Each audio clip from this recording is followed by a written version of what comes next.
ay sinasama lang yung loob ko. Kahapon narinig ko kasi si Judge.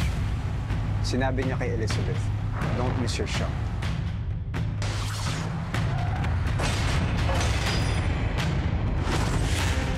Pakulan niyo kayo! Sa nalalapit na eleksyon, Ano ba kayo? Barangay Rosario!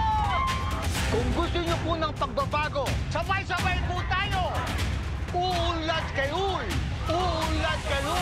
Mas naging klaro sa akin ang epekto ng korupsyon sa minamahal nating bayan ng Rosario. At dahil doon, lalong tumibay ang aking paninindigan. Unti-unting nawala ang duda sa isip ko at napalitan ng alab sa aking puso. Alab na nagsasabi